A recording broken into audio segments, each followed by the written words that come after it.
And welcome into a new era of the Bleav in Mets podcast. Chris Schubert, Jack McKessy here with you as we launch into a new era of this Bleav in Mets podcast. And what a time to do so. The Mets coming off of a 9-game winning streak, thrusting themselves directly into a National League wildcard race. And we are very excited to take over this podcast and launch it into a new era, a new direction, and a lot to cover here on this episode. We're going to talk about what just happened with this team, 9 games in a row, putting themselves directly in the wildcard picture, what is upcoming, a big series against the Blue Jays, and overall, with less than a month to go in the schedule, what this team has to do if they are going to put themselves into the playoffs here at the end of the month. Jack, very excited that you and I are taking this over, that we are starting this new era of Bleav in Mets. How are you doing, my friend? I'm doing so well. I mean, life is good when the Mets are playing well, and right now, goodness, are they playing well. It's been a very fun journey the past couple weeks, and honestly, the past couple months, ever since that All-Star break, things seem to have picked up for the better. Hopefully I'm not telling too many tales out of school here, but you and I text a lot about this team, and we have been working behind the scenes to get this podcast going, to take this over, to produce some content around the Mets. And we were talking back and forth about how great this has been. And you were like, yeah, let's hopefully that this team can keep this going into that Philly series. And I had to respond to you and say, I think it's a little bit unfair for the expectation to be that they never lose again, because that was in the midst of this 9-game winning streak. And we are going to get into that, the series against the Reds, a preview of the series against the Blue Jays, but some unfortunate news for us to start this podcast. And we're maybe a little bit too young to really understand the ramifications of this player when it comes to Mets history. But everybody that I know that is older than me, that is a Mets fan, the one name that constantly would get brought up would be Ed Kranepool. And unfortunately, the day that we are recording this episode, we did learn that we lost Ed Kranepool. And again, we're probably on the younger side here when it comes to Mets history and Mets lore.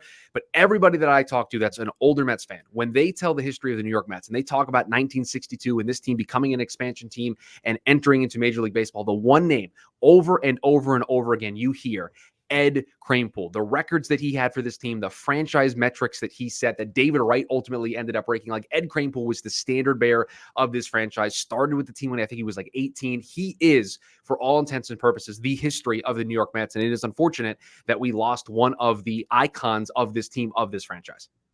Yeah, it's really unfortunate news. He was one of the original Mets, as you said. He's a Mets lifer as well. Played his whole career, 18 years with the Mets from 62 to 79.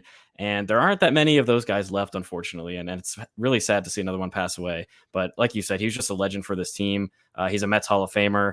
And want to give my thoughts and prayers to his family and everyone close to him. But very sad news to start off this new era. Yeah, felt a little, unfortunate for us to just go through this entire show and not at least mention it as we are recording it here. So we did want to at least talk about the history that Ed Kranepool will live on forever in Mets lore and in Mets history for the impact that he had on this franchise. So, Jack, let's talk about what just happened. The Mets, a 9-game winning streak, came to an end yesterday against the Cincinnati Reds, but it is a 9-game winning streak that put this team directly into a wild card spot. They currently hold on to that third wild card spot over the Braves, although it is a statistical tie at this juncture, but they do have the tiebreaker over the Braves. And here we are sitting here September 9th, the series with the Blue Jays starting tonight. And we can get into some of the minutia of the Cincinnati Red series, but this 9-game winning streak that put this team in this position, where not only are the Braves in play, that third wild card spot, but the Diamondbacks are in play, and even the Padres are in play. So as we sit here, September 9th, starting a series with the Blue Jays, that series with the Braves at the end of the year just looming large on the calendar. It is in the biggest font possible. When you pull up the calendar, it is the thing that sticks out like a sore thumb. So when you look at this team right now, 9-game winning streak in the rearview mirror, an important stretch here coming up, 2 series against the Phillies, that series against the Braves. What does this team need to do if they are going to continue to play this type of baseball that they have played in the second half and put themselves into the wild card race? I think the biggest thing is kind of mentioning the obvious, right? We have to have the stars, Francisco Lindor, Brandon Nimmo, Pete Alonso. They need to keep up the heat, and they need to keep their foot on the gas because they're the leaders of this team. They're kind of the core that, David Stearns and past regimes have built around for this roster. And for the Mets to make the playoffs, to make a playoff push here in September, it's going to come down to those 3 guys performing well. We've seen, in the last couple of weeks, Jesse Winker, JD Martinez, who's on paternity leave, but he's back. Those kind of guys step up and make some plays. Mark Vientos, a young guy. But at the end of the day, what it's really going to come down to, offensively at least, is the performances of Lindor, Nimmo, and Alonso. And then on the flip side of things, I think this pitching staff, we've seen a lot of really great things from them, especially over the last 9 games. We could talk about that a little more later, but The pitching staff, both from the rotation perspective and the bullpen, have been stellar. As long as they can keep up, the high strikeout, low walk ratio thing, if they can keep runners off base, I think that'll be major keys going forward for September. What is so fascinating to me is that this team, there is past, present, and future all embedded into the 2024 version, because I can look at a core that is Francisco Lindor, that before the injury was Jeff McNeil, is Pete Alonso, is Brandon Nimmo. Guess what? David Stearns, Steve Cohen don't have a lot to do with all of those players, right? Steve Cohen has a lot to do with trading for Francisco Lindor and giving him that contract, but Steve Cohen wasn't here when Pete Alonso was drafted and developed. He wasn't here when Brandon Nimmo was drafted and developed. So there is a past to this. There is the Sandy Alderson. There is the Billy Epler regime. There are other regimes in the past. There is the present of what David Stearns is currently doing with this team, the Sean Manaeas, the Luis Severinos, the acquiring of Jesse Winker, the mid-season deal. There is the present, and then there is the future, because you have Francisco Alvarez on this team. Christian Scott for a little bit this year helped this team before he got hurt. There is Luis Angel Acuna and Drew Gilbert and Brandon Sproat that are right around the corner. And you can feel it every single day when you're watching this team that the right decisions are being made. But this isn't just all David Stearns. It's not all the previous regime. This year, what we are seeing in 2024 is the blend of all of that coming together right now at a really crucial time for this team. And since the All-Star break, this has been one of, if not the best teams in all of baseball. And it is in large part, I think, because of the work David Stearns did in the offseason and what he identified were key areas that this team needed to address at the trade deadline. Didn't go crazy. Didn't go trade for Tanner Scott. Didn't go trade for Garrett Crochet. Didn't empty the war chest, but went out and made small moves. Okay, we need another left-handed bat. Okay, Jesse Winker's going to join this team. Okay, we need extra bullpen arms. Okay, is Ryan Stanek going to, is a household name? No, but he's going to help our team. Is Huascar Brazaban a household name? No, but he throws hard and we think we can get more out of him. And those types of moves are the moves that you don't realize at the time. But when you get to September and you're playing these key series and those guys come through, Jose Iglesias, just big hit after big hit for this team. Jesse Winker, big hit after big hit for this team. When those moments happen, you stop yourself and you go, oh, this guy knows what he's doing. This team knows what they're doing. They're pushing the right buttons. They're making the right moves. Again, when the deals happen, you go, it feels a little, feels a little light. Feels like they could have done more. You and I texted at the time and said, really felt like they could have done more. Here we sit in September with this team where they're at, and you have to take that step back and go, man, this team has pushed all the right buttons here in 2024. Yeah, I think the biggest key for the season has been the behind-the-scenes work that David Stearns has done. I mean, you talk about pushing all the right buttons. I say he pulls all the right levers, right? You look at some of the off-season acquisitions, like you mentioned, Sean Manaea, Luis Severino. Those guys were practically coin flips coming into the season as to whether this, Jeremy Hefner and the pitching development crew could get these guys right and back to what they look like. The lab. Love mentioned in the lab. The pitching exactly. lab. They put him in the lab, and I mean, look what they've done over the past couple starts for each of them. Since the start of that streak, Sean Manaea has been the ace of this team.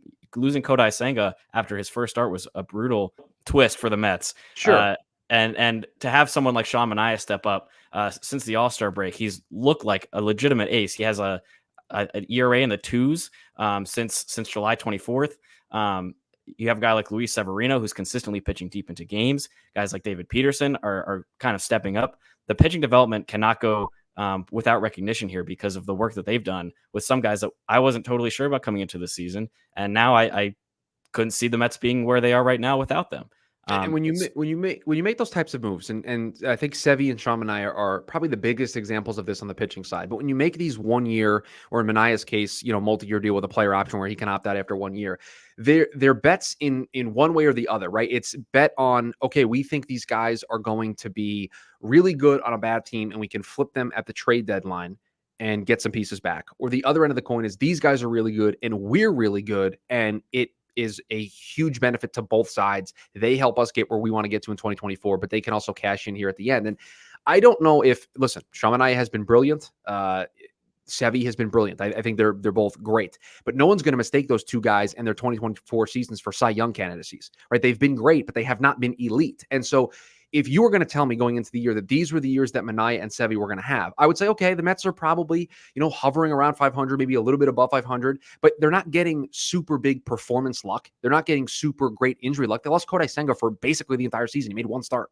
right? I mean, Christian Scott got hurt. Jeff McNeil now done for the entirety of the year. They missed Francisco Alvarez for 6 weeks. So the injury bug hit this team, right? And they were missing some key pieces for some key moments. So it's not like they sit where they sit right now because of massive overperformance and just massive bouts of great health. They got hit with the injury bug, and these performances, while great, are not elite. Oh my gosh, this is the biggest home run of all home runs. These guys have been really good, and they've put this team in this position. But I would expect for this team to be in the spot that more luck would have gone their way when the first month and a half, everything went wrong. The 0-5 start, the complete disaster that was the first 2 months of the year, yet here we are. So I think the luck has gone against this team, and yet they still sit on September 9th in a playoff spot. Yeah, and that's even without mentioning, the kind of rebuilding that David Stearns has had to do on the fly with this bullpen. You look at the beginning of the season, the outlook was Brooks Raley, Drew Smith, and Edwin Diaz were going to be your 7, 8, and 9 innings guys. And then 2 of them were gone from injuries, for elbow injuries, and Diaz struggled early in the season. And he's kind of turned a corner a little bit down the road, but shout out to guys like Danny Young, Alex Young. You mentioned the deadline acquisitions of Huascar Brazoban, Ryan Stanek. We've also had guys like Daniel Nunez, who started the year in AAA, has been fantastic in his major league, showing this year. Jose Buto, who's come up and shifted to the bullpen and been solid as a multi-inning eater out of the bullpen. It's just been an incredible performance by the bullpen, especially over the last few games. But again, we have to credit David Stearns and the pitching lab for what they've been able to do on the fly because of all the injuries and bad luck that the Mets had early in the season with some of these bullpen arms. What I find so fascinating about that in particular is that David Stearns told everybody at the winter meetings and at the beginning of the year that the roster you have when camp breaks in March and April is not the roster you have in August, in September, and into October. And he was specifically mentioning that bullpens are a living, breathing thing. They evolve over the course of the entire season. They become something that maybe they weren't at the beginning of the year. You make some additions. You have injuries. Guys thrive in the minors. You go, okay, I want to get this guy into this role and see what they can do. Jose Buto is a perfect example of that. This team did not have a spot for Jose Buto in the rotation, but they understood that Jose Buto could help them. And I don't want to, with this podcast, I don't want to do, and Jack, I know you agree with this, I don't want to go back and criticize every other regime. But I think in the case of Jose Buto, it's important. I don't know if another regime would have done that. I don't know if another regime would have said, you know what, we have this guy, he can help us right now. Let's find another role for him. And I don't know if I would have had the belief and the confidence in the infrastructure that's in place to be able to do that. And so that is a credit to the staff that David Stearns is building, to the pitching development side of things, where they saw that Jose Buto could help them, although not in one of their 5 rotation spots. And they made the adjustment, and credit to the player for signing on board and being a part of it. And this team, I don't think, goes through the stretch that they went through to put themselves in this position if Jose Buto is not a part of this bullpen. How many quality innings did he give them? Where he just 6th, 7th inning, boom, Jose Buto is going to get you 6 outs, and he's going to bridge it to the rest of this bullpen. And so I just credit to everybody involved, because not only has there been the performance, and we mentioned it with all the guys that we've listed, but there has just been unequivocal buy-in from everybody involved. And I think the ultimate piece de resistance to that buy-in is this 9-game winning streak, because every single night it's almost been somebody different, right? Mark Vientos has been a thread throughout it. Francisco Lindor's on-base streak and his MVP candidacy has been without it. But you can pick a game and it's going to be a different person. Jesse Winker with a big hit, Jose Iglesias with a big hit. And you can go down a list of all of the guys that have come through with a big hit during this big streak that this team has been on since after the All-Star break, and you can point to a moment in time where that person has contributed. And again, even though this is where the streak ended, the Red Series is another example of that. Yeah, and I was going to point out another guy that we haven't mentioned yet, Luis Torrens. I mean, that's another David Stearns midseason acquisition. Picked him essentially off the scrap heap from the Yankees and has been phenomenal as a backup catcher for this squad. Just, I mean, as a hitter, he's been solid, but especially defensively. I mean, he threw out Elly De La Cruz, who's maybe the fastest player in baseball right now. And he's up to, I think I heard on the broadcast yesterday, he's up to around 62% on catching runner stealing. It's elite. There's no other catcher that has numbers like that, especially in a league where the average is around 20-25. So Luis Torrens has been incredible as well as a backup catcher. And he's just been a nice piece that, like you said, is one of the other guys that just kind of come through when the Mets have needed him the most. And so you probably see both Jack and I, if you're watching the video version of this, glancing away, because we have our notes for the show. We have the doc of all the stuff, and credit to Jack, he put this together for today's show. And we have a little section that says, what do the Mets need to do to make the playoffs? And what I find so funny is what Jack has here is wins, and then below it is basically, can everybody else lose? And yeah. You can boil it down to that being its simplest form. But what I think the big takeaway that I want to have from this discussion before we get into previewing the Blue Jays series to wrap up this first edition. And folks, you're going to probably get 3 episodes from us every week. This is kind of our intro episode, recapping the Red Series, previewing the Blue Jays series. But the next time you're going to hear from us is when this Blue Jays series is over. We'll recap it, the good, bad, the ugly, and then get you ready for the next series. And then during the offseason, and listen, we're excited for whatever this run is going to be for the New York Mets, but I'm even more excited for, I think, some of the concepts and topics we can talk about in what is going to be the biggest offseason in a really long time for the New York Mets. So that's very exciting. So stay tuned to that. So subscribe, follow us both on Twitter. All that stuff will be in the show notes. You're going to want to join this ride with us because it'll be a lot of fun. And we hope to be very interactive with all of you here on the pod. So, Jack, you have wins and everybody else loses. But to me, it just boils down to, and the Red Series, and again, this has been a theme for the second half, but really during the Red Series, I felt it. If the starting pitching does what it's been doing, and even the start that Sean Manaea gave this team over the weekend, which was not the best Manaea start that we've seen in the last month and a half, but if you get that Sean Manaea start, if you get that Severino, that Jose Quintana, who's been great over his last 3 or 4 starts, if you get that starting pitching, you're going to have a chance to win every single night. And with this offense, I know they're streaky and I know they go through their ebbs and flows. I have enough belief in what I've seen so far this year that I think they're going to come through the other side of this and get to that series in the final week of the year against the Braves. And those 3 games are going to mean everything. And that's really, I think, what it boils down to. Do I want this team to make the playoffs? Yes. I know you're the same way. I'm going to be disappointed if they don't. But if they get to that Braves series and that's for all the marbles, then I will say that this team has succeeded in everything they anticipated that they wanted to do in 2024. And so the roadmap to get there, continue to get this really good starting pitching. And if they do that, they're going to be able to win enough games offensively. I know they've got 2 series against the Phillies, but they've got 6 games against the Blue Jays and Nationals. Feast there. You split the 6 games with the Phillies, and you got to feel really good about where you're at. Yeah, absolutely. And that's not just about the starting pitching performing well in terms of the runs they allow. Obviously, that's a huge part of it. But the depth, the ability to get deep into games has been so huge, which I think is a big reason why this bullpen has been able to look so good, because they're staying fresh. Guys are getting days off because the starters are consistently going 6, sometimes 7 innings into these games. And it lets the bullpen, take it a little easier when you're facing some, I'm not going to call out certain opponents, but the White Sox and Red Sox are different opponents than the Phillies and Braves are going to be going forward. But it is nice to see that the starters for the Mets are getting this kind of depth and allowing the bullpen to get their confidence back, take it easy going into a game and performing so well. And one of the other things that would concern me a little bit about this stretch is if this schedule over the last maybe 6 to 8 weeks was really loaded up with some maybe bad to mediocre baseball teams. What gives me confidence about 6 games upcoming against the Phillies, those last 3 against the Braves, if they matter for either side, those last 3 of the year against the Brewers. I don't think the Brewers are going to have everything in hand. So I don't know what they're going to probably try to be setting up their rotation for the postseason. So that's going to be a beneficial to the Mets if those games ultimately do mean something. What I love about this team right now is I can point to recent examples of them playing well against good baseball teams. I can point to a road trip where they went 7-3 against a really tough 10-game stretch that included the Padres and the Diamondbacks, 2 teams that they're directly competing with. I can point to an August that saw 2 of the most difficult road trips you could imagine at the most important times of the season, and this team surviving in one of them and thriving in the other. I can look at that and say, you know what? That gives me confidence when they take on the Phillies later this week. That gives me confidence late in the year against the Braves. Now, listen, you're thinking it. I'm thinking it. The listeners are thinking it. They remember that 3-game set in 2022 against the Braves. And it is absolutely rearing its ugly head right now in the back of Mets fans' minds, because they know if those 3 games matter, the thing they're going to think about is getting swept in 2022 with everything on the line. And so, yeah, we're going to have to get there, and they're going to have to do the job in that moment.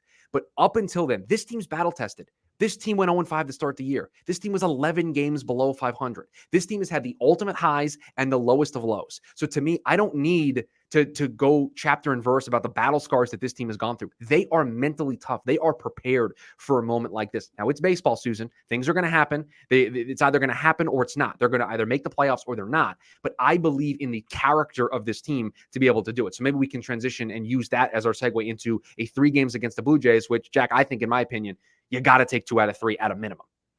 I think so as well, but it might be a little bit harder than we had thought. Maybe if you're just looking at the Blue Jays record, if you're looking at where they are in the standings, if you looked at where they were at the deadline and selling off some of their pieces. But I did some research into the starting pitchers that the Mets will likely be facing in this series. They're all listed as TBD as of the time of recording, but it Okay, looks like see if your three match the three that I have on Fangraphs. Let's see. We'll play a little game here. okay. So my projection was the three starters the Mets will face in order are Chris Bassett, Bowden Francis, and Kevin Gausman.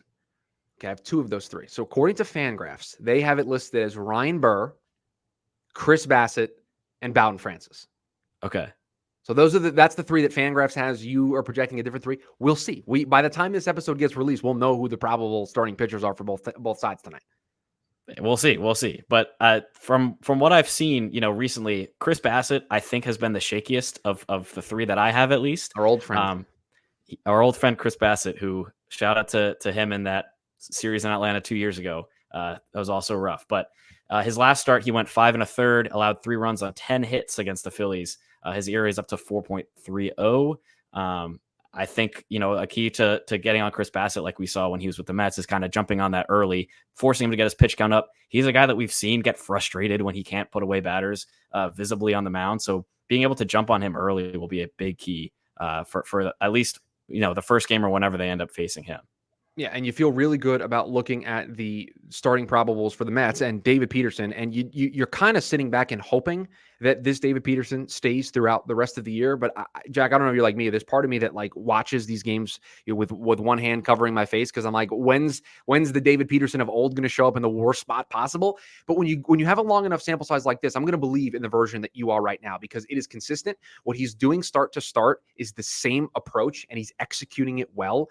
Last start in particular, I mean, this is a David Peterson that was a ground ball machine in the early part of his career. And in that last start, it was swing and miss, swing and miss, swing and miss. He has put together a repertoire and right now a game plan that allows him to be hit and miss right now. And you add that to his ability to get ground balls, and that's really good. You got a defense behind you that can make plays. You're seeing it night in and night out. So right now, the recipe for David Peterson is great. Continue to do that. Don't change anything. Go out and attack a lineup that, by the way, I know they struggled at the start of the year and the season hasn't gone the way they wanted to, but in the second half since the All-Star break, this offense has really kind of turned a corner. They've started to get hot a little bit, specifically Vlad Guerrero Jr. So if the starting pitching does their job and they shut down this lineup, then I think you can get after Chris Bassett. I think you can get after Ryan Burr or Kevin Gausman. I think you can get after Bowden Francis, who had a great August, but hasn't been great maybe in his last start, hasn't kept up with that pace. So to me, if you can shut down this lineup, even though they've been one of the better offenses in the second half, I think this bullpen's not very good for Toronto. And so if you can get after the starter, you can get into this bullpen early. And if you can do it tonight, that'd be great. You set yourself up for the next 2 days of a tired Blue Jays bullpen. You don't really love their options. And so you getting after them early and often here in game one would be a really nice tone setter. And I always say, when you need to win series, and you look at this as let's win a series, winning the first one just allows you to breathe that sigh of relief knowing you got 2 opportunities the rest of the series to win another one, to win the series. It's when you lose that first one and maybe you do it in heartbreaking fashion, then you press in game 2 because you feel like you got to have that one, and then you make even more mental mistakes. So just go out, continue to play that brand of baseball, and put yourself in a position after you win tonight, hopefully, to then win one of the final 2 of that series. And again, you take 2 out of 3 from the Blue Jays, everyone's going to sign up for that. You can't get caught up in what the Braves are doing, what the Diamondbacks are doing, what the Padres are doing. You continue to win series, you are going to put yourself in a position for those 3 games against the Braves to matter. And that needs to be the mission statement for this team.